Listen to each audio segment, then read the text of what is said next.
Tollywood young heroine Faria Abdullah గురించి ప్రత్యేకంగా పరిచయాల అవసరం లేనే లేదు. మొదటి సినిమాతోనే తన నటనతో ప్రేక్షకులను మెప్పించింది. జాతిరత్నాలు సినిమా భారీ విజయాన్ని సొంతం చేసుకోవడంతో ఆ తర్వాత వెనక్కి తిరిగి చూసుకోకుండా వరుసగా సినిమాలు చేస్తూ బిజీగా మారింది. ఆ తర్వాత పలు సినిమాలలో నటించింది. కానీ ఈమెకు స్టార్ హీరోయిన్గా పెద్దగా గుర్తింపు తీసుకురాలేదు. అందం, ఈమె వేసే డాన్స్ స్టెప్పులు ప్రేక్షకులను ఎంతగానో ఆకట్టుకున్నాయి. దీంతో స్టార్ హీరోయిన్ అయిపోతుందని అందరూ అనుకున్నారు. పెద్దగా ఈమెకు సినిమా అవకాశాలు రాలేదు.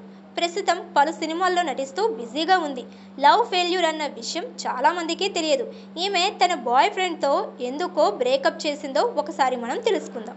ఈ ముద్దుగుమ్మ క్యూట్ లుక్తో అందరినీ ఆకట్టుకుంటుంది. అలాగే మంచి హైట్ పర్సనాలిటీ. ఆమె హైట్ చూస్తే వామ్మో అనిపిస్తుంది ఎవరికైనా. అలాంటి ఫరియా రీసెంట్గా ఒక ఇంటర్వ్యూలో కొన్ని ఇంట్రెస్టింగ్ విషయాలు చెప్పింది. అందులో యాంకర్ రోడ్డు మీద ఏదో జరిగిందని విన్నాను, అందులో నిజమేంటి అని అడిగింది. దానికి మాట్లాడుతూ, నేను ఎప్పుడూ రెడీగా ఉంటాను ఫైట్ చేయడానికి. నేను చాలా పీస్ఫుల్ పర్సన్ని. కోపం వచ్చినప్పుడు కొత్తగా అనిపిస్తుంది. మంచి ఫైట్ చేయాలన్న కోరిక ఉంది. అప్పట్లో మేము యాప్రాల్లో ఉన్నాం. సైనిక్ పూరి యాప్రాల్ కొంచెం ఎడారి ప్రాంతంలో ఉండేవి. నేను కారు ఆపి బయటకు వచ్చాను. అతను పారిపోయాడు. సాధారణంగా జనాలు నా హైట్ చూసి పారిపోతారు, దగ్గరకు రారు అని చెప్పింది. ఫరియా నన్ను యాంకర్ సుమ, నీకు ఎలాంటి హస్బెండ్ కావాలి అని అడిగింది.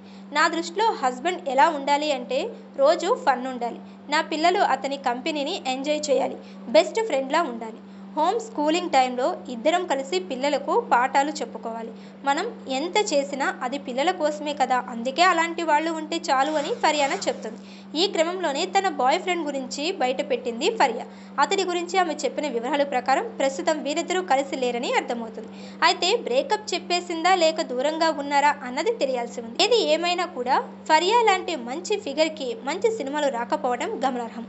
ప్రస్తుతం హీరోయిన్గా కన్నా సినిమాలలో స్పెషల్ పాత్రలు చేస్తూ బిజీ ఉంది. అటు సినిమాలలోని స్పెషల్ సాంగ్స్లు కూడా చేస్తుంది. బంగారాజు సినిమాలోని నా సాంగ్ బాగా పాపులర్ అయింది.